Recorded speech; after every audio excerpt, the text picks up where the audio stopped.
Thanks everyone for joining us today. I'm glad you're here. I always enjoy spending this hour that we're able to bring to you. I hope you've all been doing well this past week and that you found some time for rest and some self-care. I'll remind everyone to keep their videos and microphones turned off and that we are recording this call for later viewing. I'm Colleen Bond, and today we're going to focus on what I believe is truly an important and crucial component of successful economic development, and that is business retention and expansion, or BR&E. So we're going to have a good conversation on that and what that really means, what BR&E means in the post-COVID time. And as we go through this hour, please use the chat box, as always, to ask any questions that you may have. So before we get right into things, as usual, I will go quickly over a few things that we've been working on this past week or so. So with the refocus that most of us are now doing as our communities start to reopen, the bulletins that Ashley was sending out 3 times a week have been adjusted to just once a week. So every Wednesday, Ashley will send you a bulletin that provides all the current and relevant information you need for your recovery efforts, including those program updates, recovery-focused resources, what other communities are doing, and information on what our partners are doing. So for example, in yesterday's bulletin, Ashley included information on an upcoming event from ABM, that's Advanced Business Match. And ABM is a partner with BCEDA, and we're really pleased to be a part of this event again. So they're also offering our members a discount for you to attend this business matching event, and that is scheduled for June the 16th. The bulletin also highlighted a webinar BCEDA is participating in. This webinar is in partnership with the BC Aviation Council and the Tourism Industry Association of BC. Our webinar last week focused on aviation, and this upcoming webinar will continue on that conversation. The webinar is scheduled for next Tuesday, that's June the 9th. The time is 2 to 3 p.m. And there's going to be some good information on that call with Pacific Coastal Airlines, and both the Abbotsford and Victoria airports will have representatives as speakers. And the bulletin will have that registration link that you're going to need. The COVID-19 webpage and the resource document is still updated and available at any time for you, along with the resources that we've developed specifically during this period. And that includes things like the Economic Recovery Plan Toolkit, the Business Plan Restart Template, and the Phase 3 COVID Survey. Last week, I mentioned that we would be reviewing the weekly webinars with the understanding that as your communities open up, your focus is redirected. So we've come to a decision that after today's call, there will only be one more call next week, and that will end this series. We are fortunate that we will have Minister Mungle for the entire call. So she's very interested in hearing about the challenges and issues, maybe the opportunities that our communities have faced over the past number of months, and she'll also be answering questions during our time with her. So please note that the time for this meeting will be adjusted to fit the minister's schedule. So it is still on the Thursday, so next Thursday, June 11th, but the time moves to 3 to 4 p.m. So start time is 3 p.m. Please make sure you note that change, but Ashley will also make sure it's reflected in the bulletin and any other information that she sends you.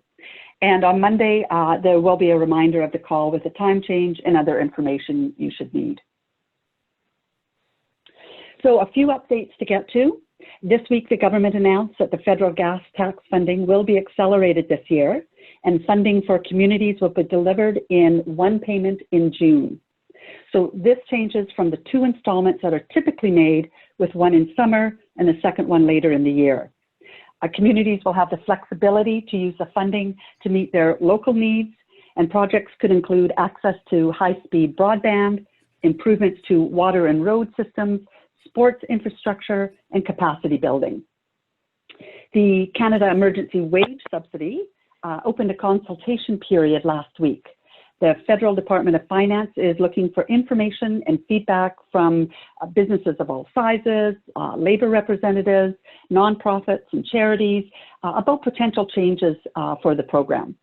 The consultation has less than a dozen questions. It's done online, and they want to determine what type of changes that program may require. It is a short window of opportunity, and the input closing date is tomorrow. The provincial government announced earlier this week new measures to protect small businesses that are eligible for federal commercial rent assistance but are unable to access that assistance because their landlords won't apply to the program. So under an Emergency Act order, commercial landlords will be restricted from evicting tenants who have lost at least 70% of their revenue and are eligible for that federal program. This order also bans rent repayment lawsuits and the repossession of goods and property. The order will last as long as the federal rent program is available, and that is currently set to end at the end of this month. The BC Agribusiness Planning Program is now open for applications. This program is to support producers and food processors through two different business planning streams. So one is for COVID-19 business recovery planning, and the second is specialized business planning. The funding provides up to $5,000 in business planning services and coaching for individuals and up to $20,000 for groups. They will give priority to those applications received for the COVID-19 business recovery planning side. The Island Coast Economic Trust announced just today their new Small Capital Restart Funding Program. And this program is designed for time-sensitive initiatives to support restart and increase sustainability for business and industry facing closures and operational restrictions. The funding for the program is up to $15,000 and will support quick response, shovel-ready initiatives that can be started immediately and completed within 90 days of approval. The application process is available on ICT's website. Now, I want to introduce our speaker for today's call, Laith Wardi. And Laith has worked tirelessly in the field of business retention and expansion for many years now. He's the president and founder of ExecutivePulse, a leading BR&E management system. And what makes it so successful, the ExecutivePulse system, is that it's the only customer relationship management solution built by economic developers for economic developers. So there's a real understanding of what's needed on the ground.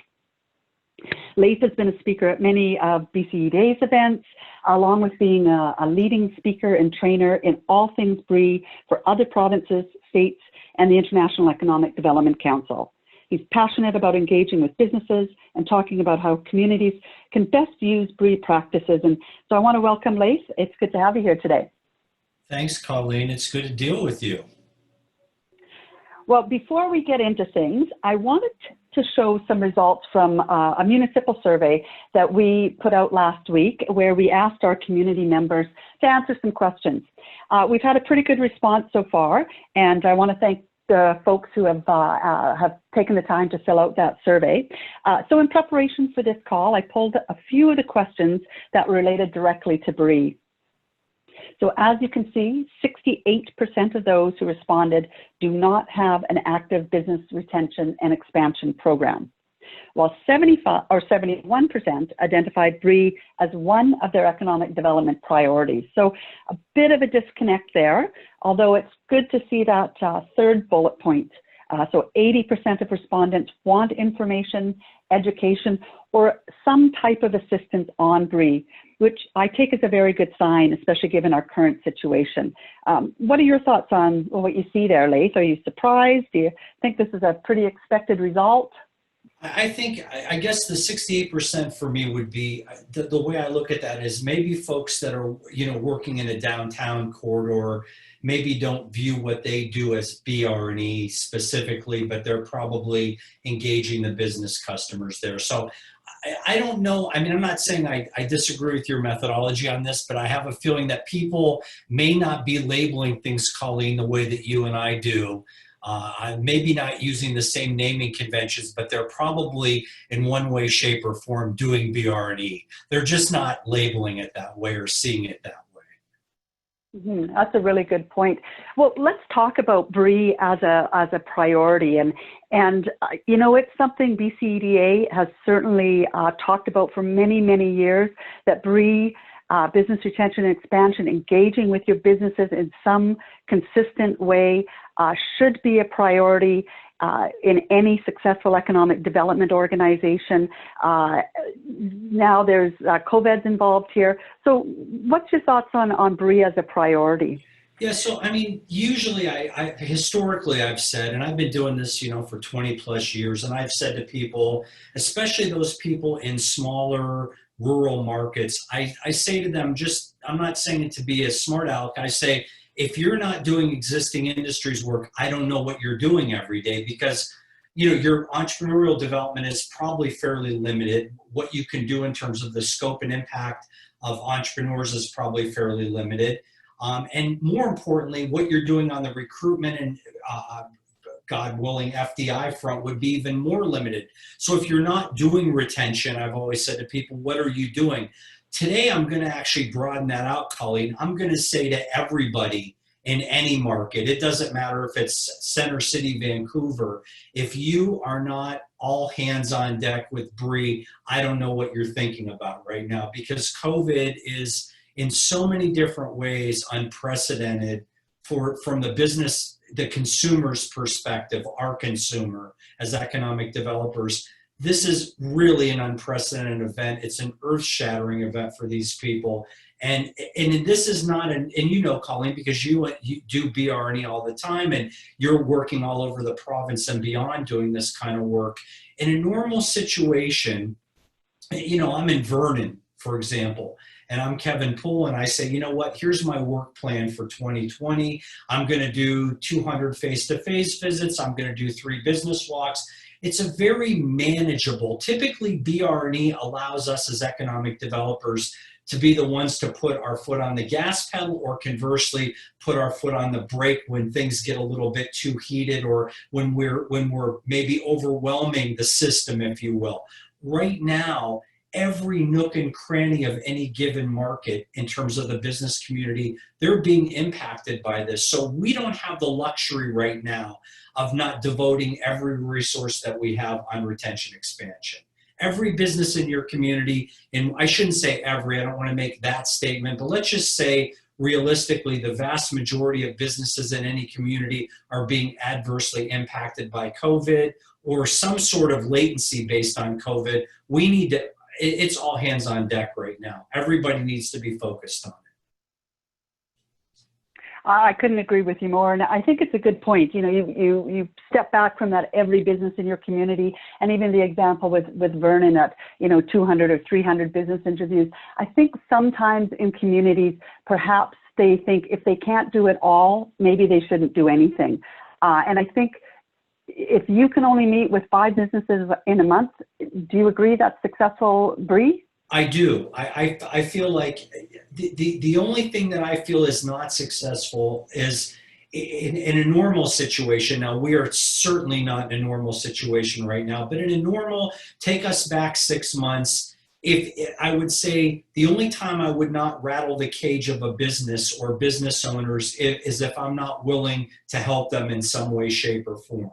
So in those situations where people say, look, this is an inwardly focused process, we want to gather data, we're really not interested in connecting the dots and helping businesses. If you're not doing the customer service aspect of BR&E, I would say, as they would say, that one of the things they say in Italy is, essentially only wake a dog if you have a bone for him or her. And I would say in that case, don't wake the dogs in your market area. But generally speaking, yeah, I think if you can help 2 or 3 businesses and that's your capacity, those are your resources, do it. Go for it.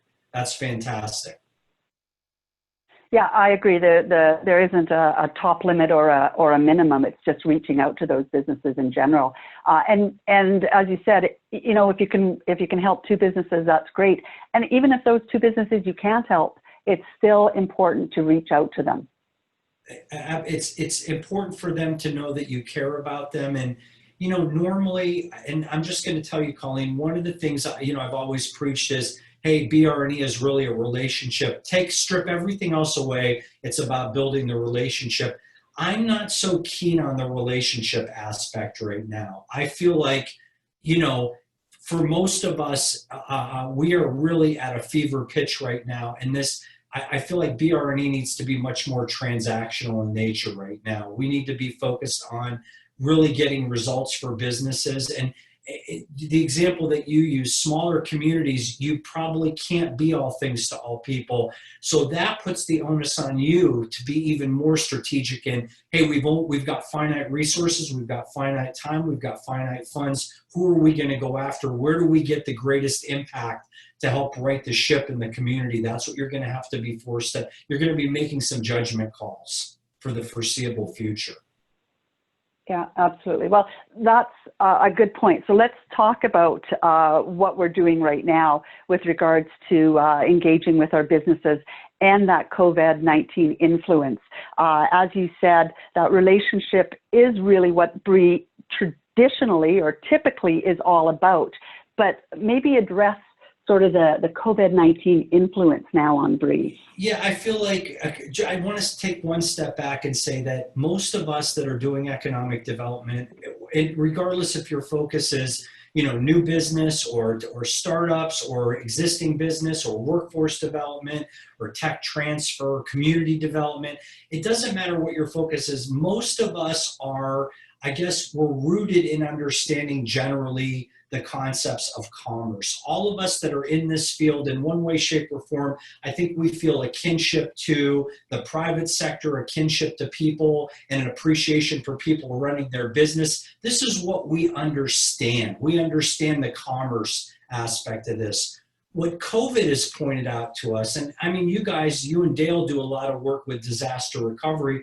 which I think we'll probably talk about a little bit later, but I mean, it's the same kind of idea that COVID is going to force us in the economic development profession to really look at other things. It's not just about commerce. It's not about dollars and cents. We may be expert in commerce or dollars and cents or understanding our economy, but most of us were thrust into this pandemic not understanding what a virus is. And I'm not saying that to be critical. I'm just saying that's not what we do. We're not healthcare providers. I think one of the first things we need to do in economic development today is really understand what this is all about from a healthcare perspective. So this puts the onus on us in our industry. We need to be quick studies on what are the health ramifications of this? How severe could this be? Then we start to peel the onion and we say, okay, so we've got traditional partners in our market area. We've got workforce providers. We've got colleges. We've got K-12. We've got all these traditional partners. But COVID really takes us to the recognition that if we're really going to be preparing for this, not so much, this has already happened now.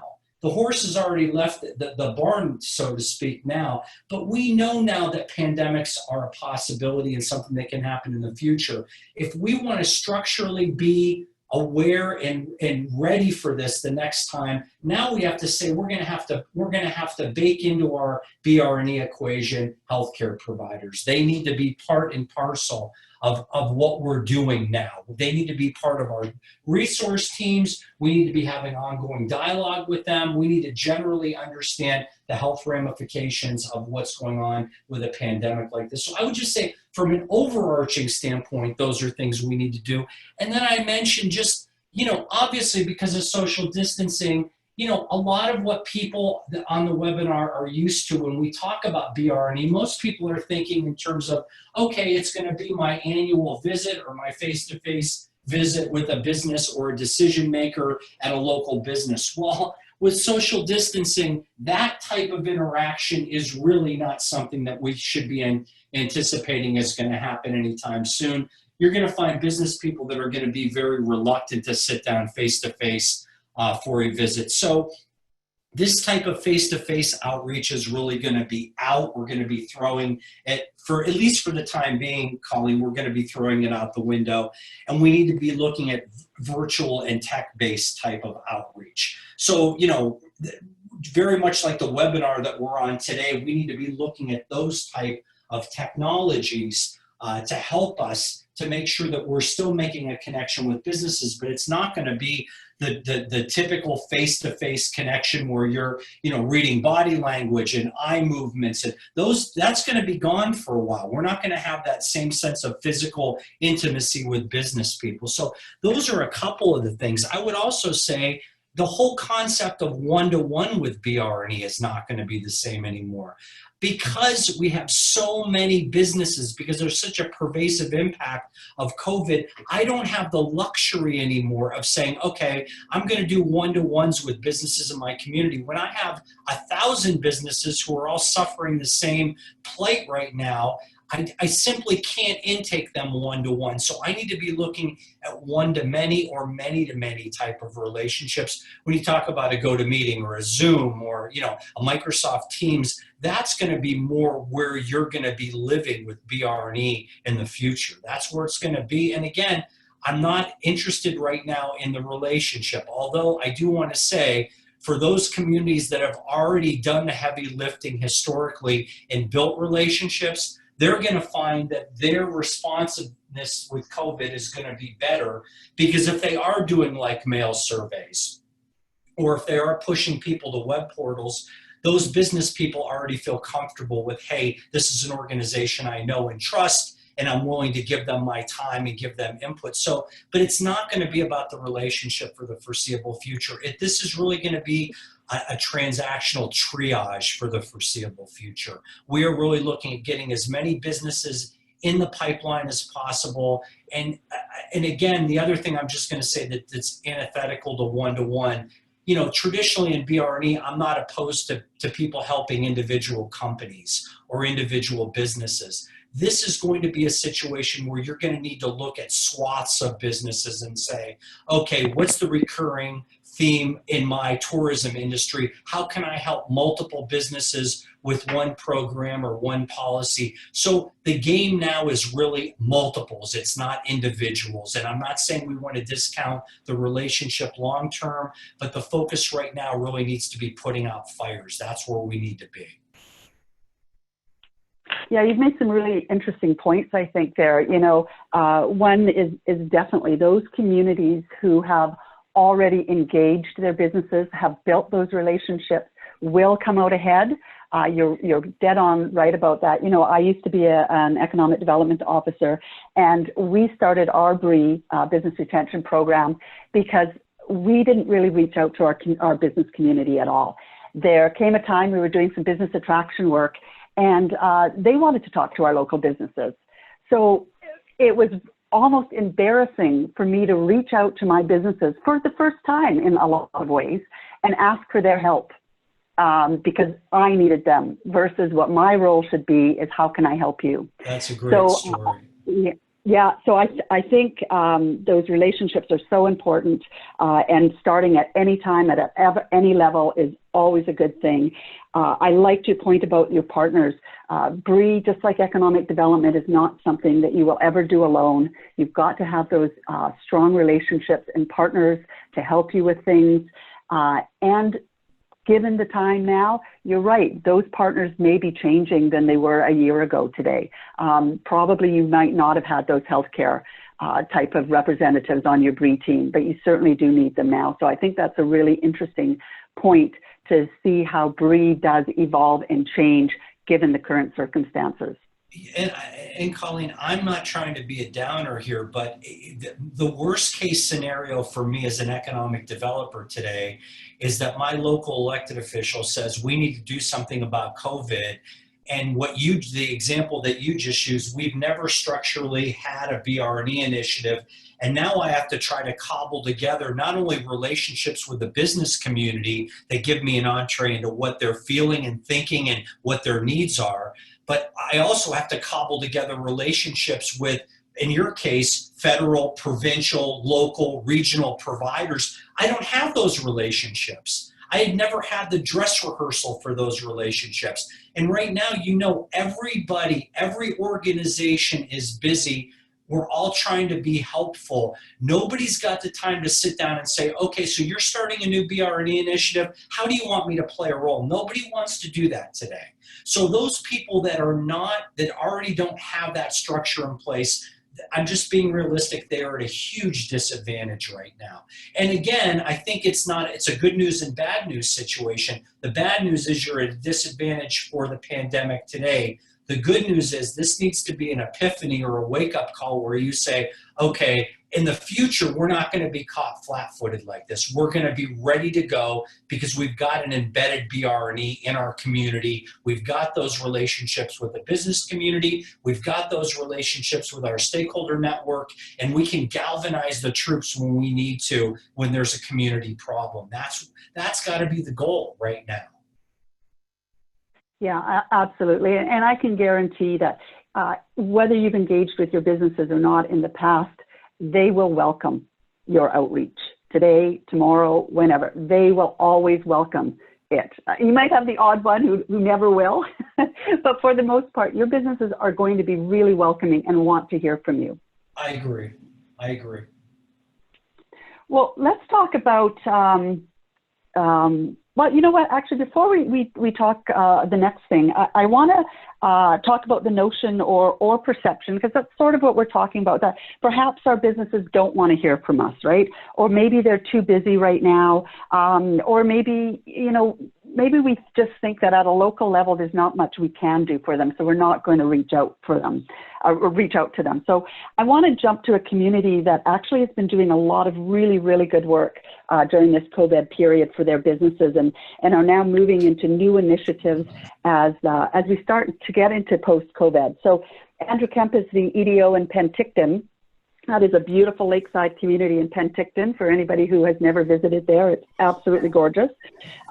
Andrew, if you can unmute yourself, I'd love to hear you talk just about some of those things that you've been working on with your businesses during this period, and maybe address the importance of that for your community's economic recovery. Thank you so much, Colleen, for inviting me. And I must echo Laith's statements there. I think the large majority of us are doing some level of BR&E. We just might not understand the formality of what we have here. So yeah, I'm very proud of the city's Penticton's response here. And we realized right away that we initially had to go into and look at our own communications for the business sector. It was a time when council wasn't happening anymore. There was a wide variety of information and a ton of confusion out there. And so we decided to take the role as kind of a crisis communications expert and provide clear and concise information to our business community, just to say, we're here, we know it's a confusing time, and we're going to be updating you as much as we possibly can on the programming. And so it was our way to initially reach out during a really difficult time, and that falls in line with a lot of crisis communication strategies. Luckily for me, we're using operational budget for business support programming. And one of the programs that we did last year was a business emergency preparedness program, which worked really well in the situation because we could point back to that to our businesses as a resource for them to say, now's the time to get your emergency plan updated or revised. And so that was a great off-the-shelf resource for people to be using. And what I would say is it allows them and allowed me to enhance the assets that I already own, right? And show the public what we're providing in solutions for them already, and show the businesses that there are answers already there on the table for them. What we did then is we quickly wanted to really hear from that business community. And like I said earlier, there was the lack of communication between council and the traditional methodology had all just stopped. So we got a group of business leaders together and created an economic recovery task force that was made up of course, business leaders in each sector.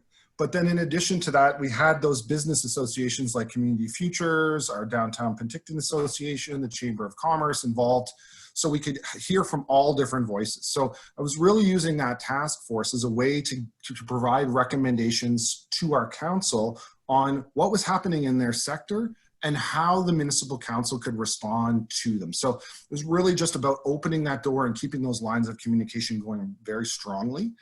And then we've actually moved with that task force back into our traditional committees. So we wrapped up the task force this week, and we'll be moving that into a COVID-19 response through our normal committee functionality. So kind of getting back into the normal procedure of way we get public participation through our business community, and that's through our one of our economic development committees.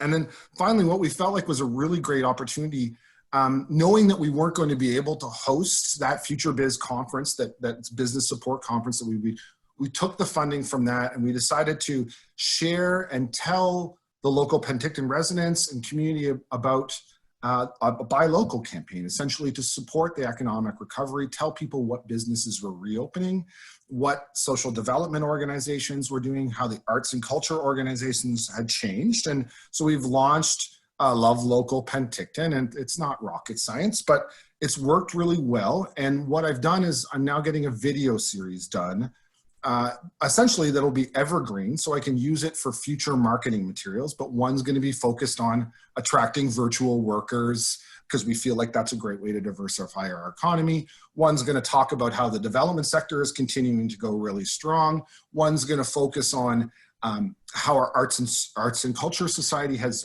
changed. And then we're also going to clearly highlight something around farm to table agribusiness to our restaurants. So we felt like those were some of the great responses that we could show the community, that we were responding, we were providing clear communications, we were connecting with our business community on a regular basis throughout the crisis, which would fall directly in line with a great BR&E strategy. That's all I've got, Colleen, and lots more, but I think those were the key ones.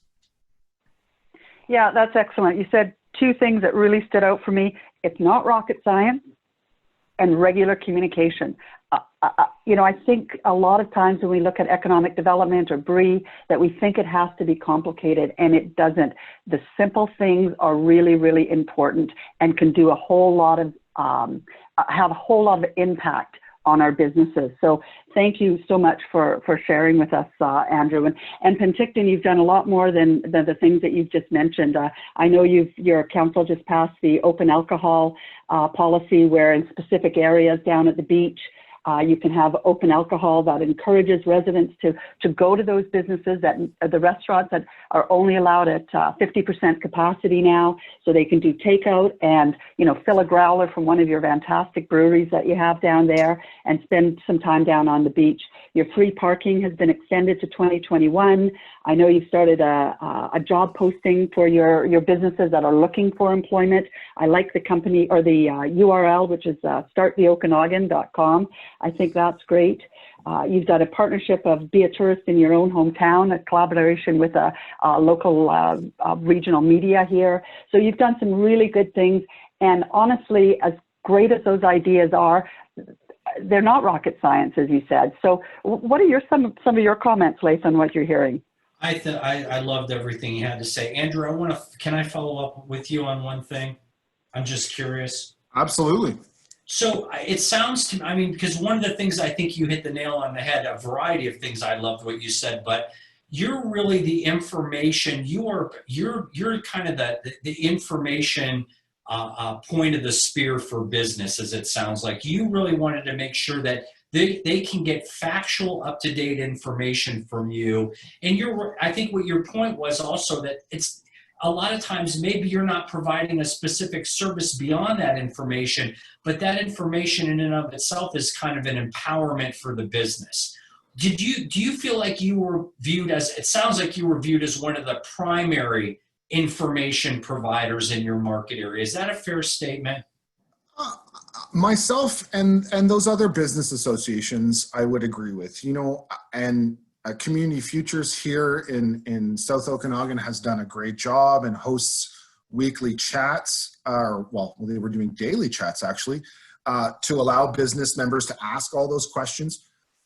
Yeah, there's definitely other resources out there that are available for the world to go and access, but we have to understand that people learn and educate themselves in a variety of ways. And so not everyone has the skill and capacity to take a government program and understand it and deliver it and be able to ensure that their business stays And so that's the role I can play. And that's the role other organizations like the Chamber of Commerce and our business BIAs and Community Futures can all play, is to really be that conduit of good knowledge. And I constantly am trying to provide that concise and appropriate information to the world so that we can address any of those questions ahead of time. And, you know, a perfect example would be the WorkSafe BC guidelines. Like, I am now running around madly talking to restaurants and bars about what they should be doing and responding to their questions. I'm not the one that created the document. I'm not the one that created the resource,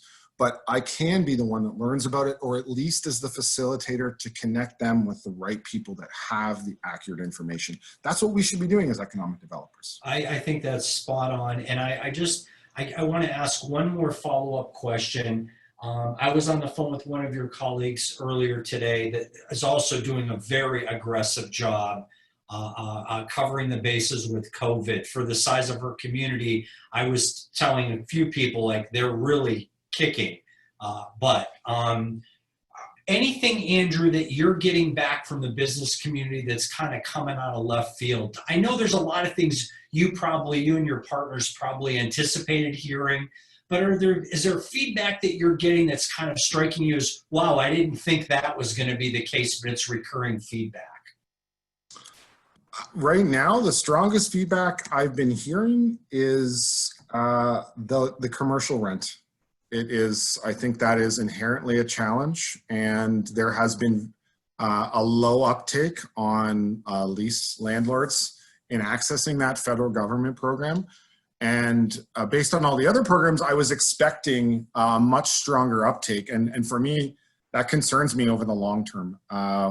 What I see going forward is many of our downtown cores being eroded, unfortunately, because many professional service businesses realize now that they don't need an office in our downtown.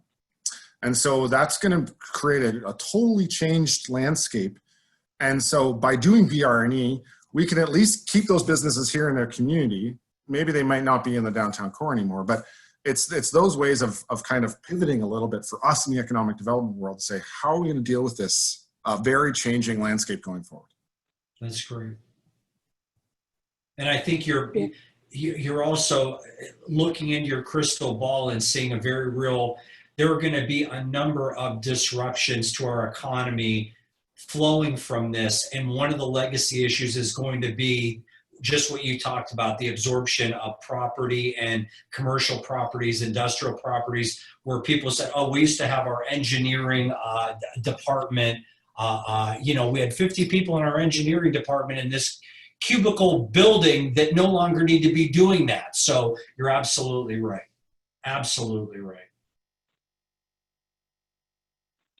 Thanks again so much, Andrew. So much good information coming from you there. Let's move on to the opposite. I shouldn't say the opposite, but a different focus that some communities have from engaging with their local businesses to doing that business attraction side of things. And there's a lot of communities or economic development offices throughout North America who believe that, you know, this should be their main or their priority strategy for economic development, even in this current situation. So what should we talk about and say to them? They're full of it. Colleen, I want to ask you a question. The only true customer you have in economic development, the only real customer you have, is the business that's already in your community. And I love business recruitment. And if you're lucky enough, foreign direct investment, those are wonderful things. But to me, the analogy here is like, you know, you have a hotel lobby that's filled with patrons who have already selected the hotel. They're waiting to get their room assignments, and the hotel staff is busy on the phone talking to prospective people who are kicking the tires. Should we pick this Hilton hotel? We already have customers. These customers are all being impacted, or most of them are being impacted by this pandemic disaster. And you're telling me that people think it's a good idea right now to say, well, we'll put those folks aside and we'll deal with the people who are considering investment in our community. That doesn't really make rational sense to me. Even from just a private sector basic business model, we have to focus on the customers that we already have, especially when those customers are in kind of a turmoil. And that's where those customers are. I love recruitment. I love foreign direct investment. There is going to be plenty of time with reshoring, especially in fields like pharmaceutical and medical supplies and job shop manufacturers who may be involved in both of those types of industries. There's going to be plenty of time to bring businesses back or to recruit businesses. This is not the time to do it. I would just say strongly, this shows a blatant disregard of the realities of the businesses that are already in your backyard. Mm-hmm. And I'll go back to the story that I talked about when I was an EDO and why we started business retention and expansion. It was because we were working on business attraction, and it's those individual businesses that were coming into our town, those site selectors that came to do their familiarization tours who wanted to talk to our local businesses. And they don't want you in the room when they're doing it, by the way. They're not asking you to sit there. They want unfettered access to the business constituent, and you better make sure you know what they're going to say, right? That's absolutely right. So, first off, I was embarrassed to phone them and ask them for help because I'd never reached out to them before. And then that's exactly this. My second thought was, what are they going to say about doing business in my community? I have no idea. And because I had no relationship with them. So I would boldly say that you cannot do business attraction without doing business retention and engagement. That needs to be, you're 100% right. That needs to be the ground level. That's the bedrock that you form the basis of your recruitment. And again, depending on your market, your foreign direct investment on. And Colleen, I would say that that's also true for entrepreneurial development. It's going to be very difficult for me to understand or create an ecosystem that's favorable to entrepreneurs if I'm not already taking care of the businesses that I have. How am I going to, where's my compass if I don't already understand and have a track record of service to the businesses that are already here? I think that needs to be the precursor to anything that we're doing. So to answer your question, I'm not against attraction. This is the wrong time for attraction. This is not the time for attraction. Attraction will happen in 3 months, 6 months, 9 months, 12 months. Right now, again, all hands on deck for the businesses that, what Andrew is doing is his focal point and what he synthesized very great. That's where people need to be right now, doing those types of things. Yeah, and it will be interesting, when that attraction time is right to start folding back into a focus for economic development, because some are saying it's even, 18 to 24 months off before that'll even be something that we can really start to focus on, like we did previous to COVID. So let's talk about, like when we look at what our businesses have had to do over these last couple of months. We've heard the word pivot so much now. I think it's going to be the year or the word of the year, but they truly have pivoted and done so many different things to stay into business and to offer different products and services, to offer them in a different way. So, what can we learn from that? How can we transfer those types of lessons that we have learned into community-wide recovery and longer-term resiliency for our communities?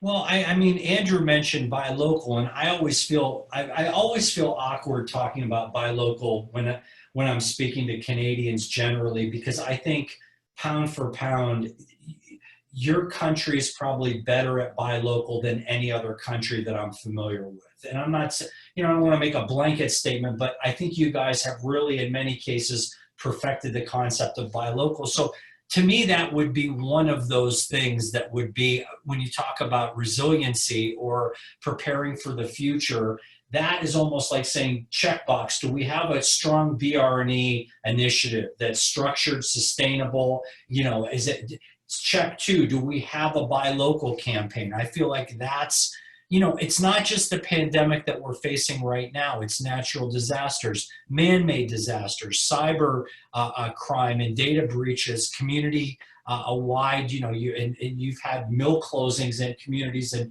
British Columbia that have devastated an entire small community. I think we need to get to the point where we're baking in these type of security measures in what we're doing. And one of those things to me would be, I think buy local would be something that I would be looking at as a resilience factor, certainly. Yeah, and and I think buy local it probably needs to evolve more than perhaps what we're used to with a buy local program versus just the get the stickers on the doors of the businesses.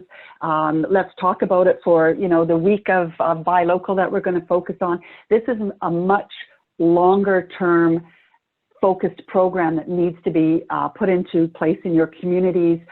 It needs to really, I think, start telling a deeper story about your businesses. How do you see that sort of evolving in a more concrete way, I think? Because I think a simple buy local campaign might not just be enough anymore. I would agree with you. And I just want to say, to me, the irony right now is that businesses on Main Street anywhere are struggling. All the tech firms are seeing either steady profits or increasing profits. And of all the tech firms, I think Amazon is the one that's setting records. And it's obvious why. We're all sitting homebound and, we're all kind of shackled to our homes right now, or our couches or whatever, and we're buying. But think about the disparity.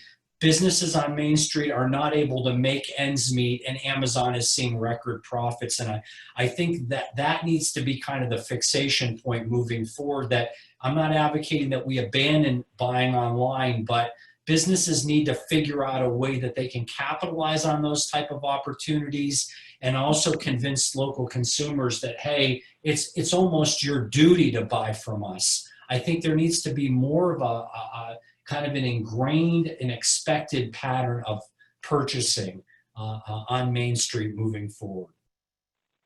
Yeah, and you know what, as much as you're right, Amazon has exploded because of their availability of products, their delivery service, and a lot of smaller communities and their businesses might say, how do we compete with that? But I can guarantee you, if you're from a smaller community, you can't get one-day service from Amazon, but you certainly can, as a local business, promise one-day service to your residents with your product and service. And Amazon is great at selling you things, but ultimately when you need service on those things, Amazon's response to you is going to be just send us the item back, and well, you're going to pay for shipping or whatever. And, for most people, when they buy something, they expect to get service with it as well. So I think there's a variety of compelling reasons why we can turn the tables here. And again, I think the sentiment moving forward, people generally now recognize how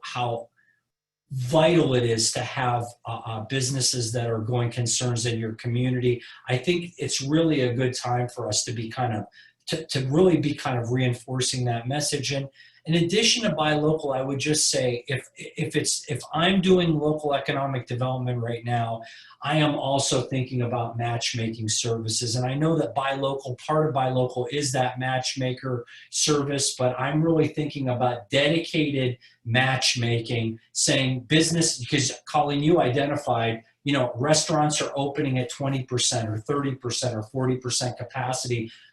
Their revenue projections never assume 20% capacity. Those revenue projections assume 80% capacity. So now we're forcing these businesses to come back online already hamstrung. How do we make up the difference? Well, there may be other businesses in the community that you can really create synergies with in terms of creating demand and sales and revenues. So I would be looking at matchmaking almost in its own right moving forward as well.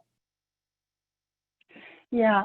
So you know what? I want to jump a bit to some of the questions we get online or in the chat box here, because unfortunately a lot of times we run out of time and I don't get to them.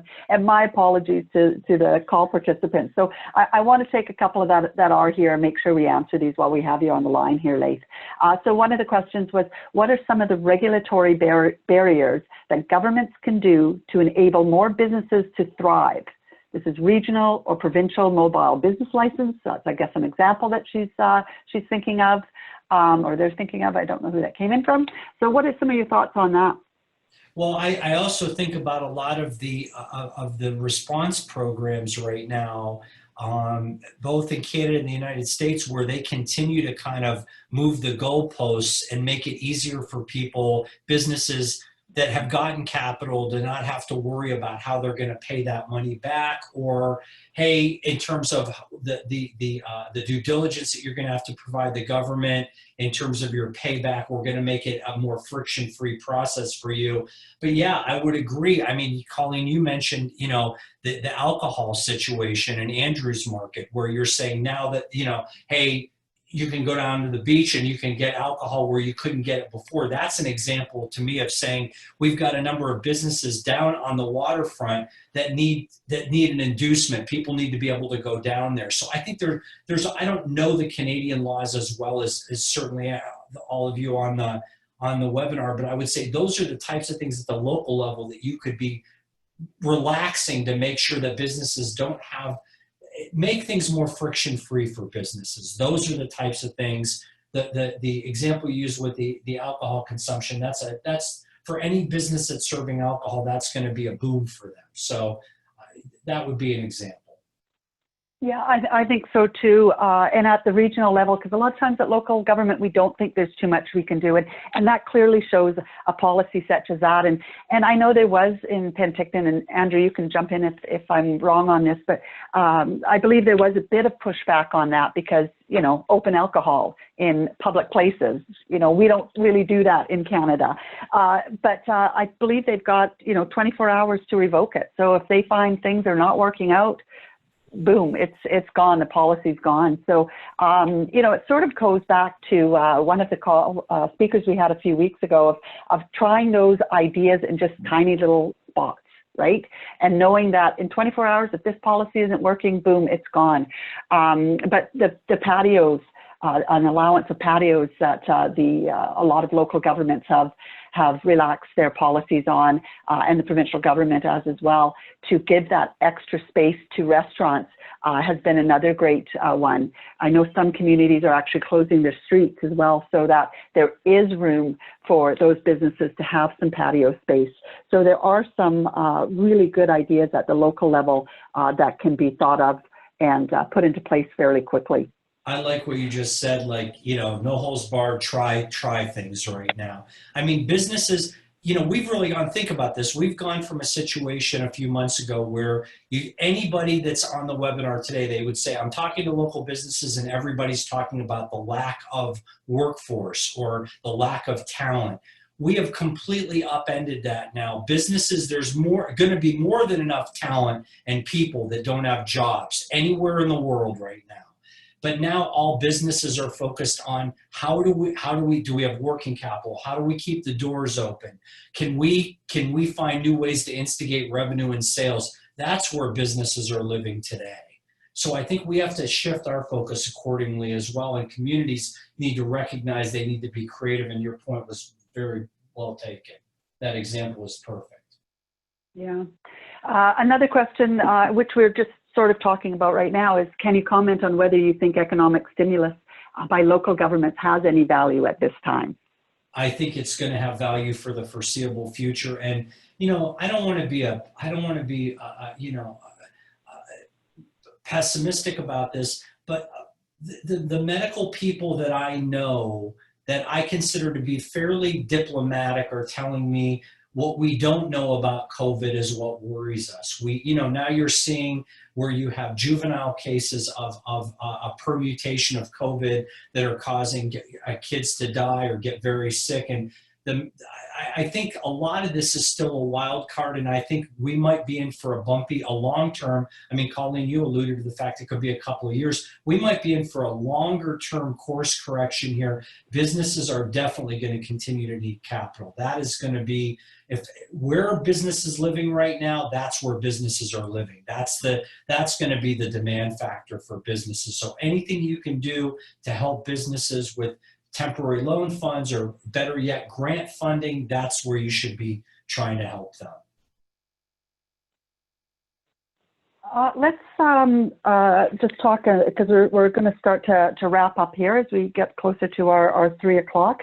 But let's talk just a little bit on some of the closing thoughts here. So, you know, do you have any, you said you talked to somebody today who's doing some good things.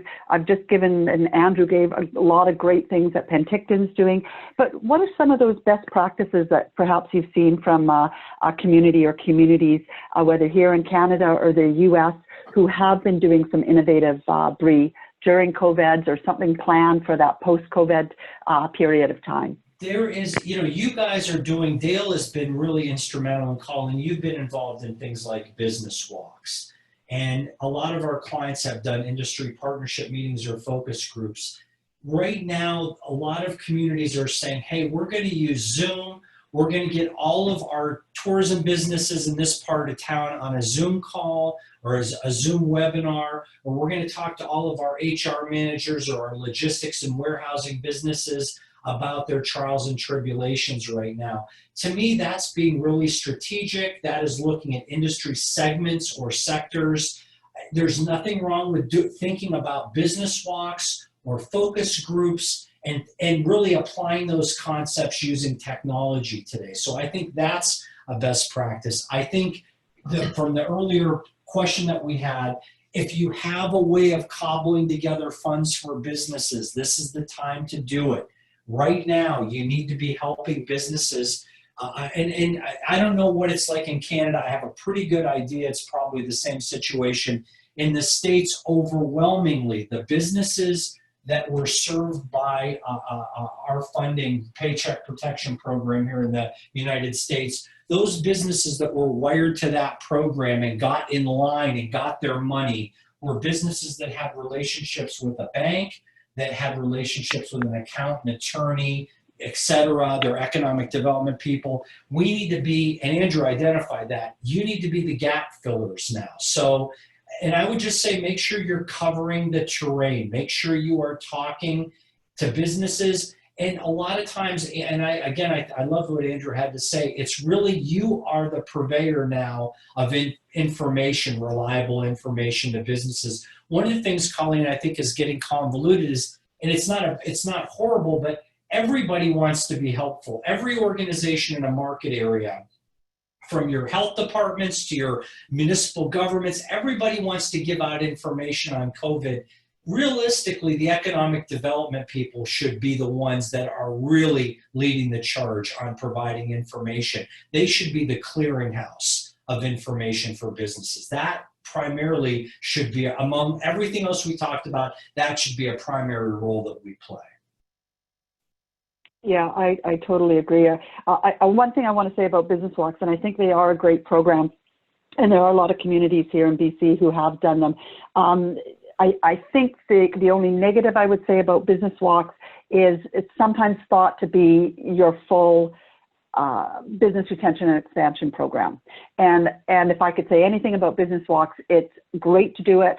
There's lots of good information. It gets those local government folks involved in business retention and expansion, gets them engaged with businesses in a different way, but it's only a component of a business of a BR&E program. I would just want to say that. My idea of business walks and focus groups or industry partnership meetings, this is my ability to intake large numbers of businesses and then circle back intensively with those that are on the negative slide or the positive slide. So I'm using them almost as an early warning system that says, oh, we talked to 200 businesses in the last week. 25 of these are ready to really expand. We need to go in and do some intensive work with them. So I would agree with you. 100%. They're tools. There are very specific tools in the tool belt that we have in BR&E, but they're not a program.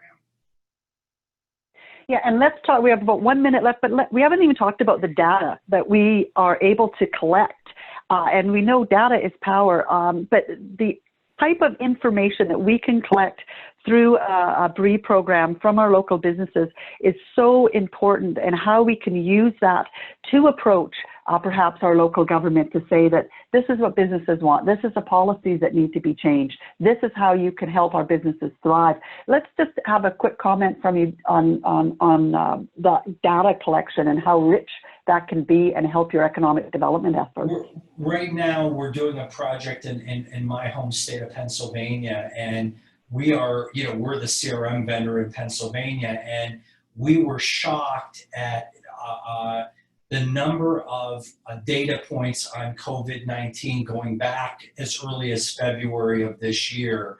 And I'm just going to tell you, Colleen, we're providing analytics, and the booklet on analytics is 1,400 pages long. Now, I'm not saying they have to read the 1,400 pages, but that's the depth and breadth of the data that's coming out of that particular CRM system based on the inputs from economic developers, what would be analogous to all parts of our province, essentially.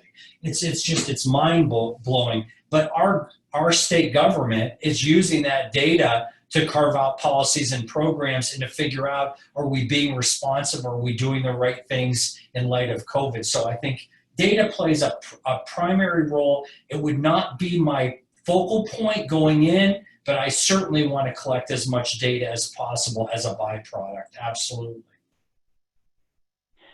Well, I want to really thank you for your time, Laith, your information, your expertise, and you're always fun to talk to. Andrew, thank you for popping in and saying what Penticton is doing. And again, I don't live in Penticton, but if you've never visited that town, I'm telling you, you got to go and visit. They're doing so many great things.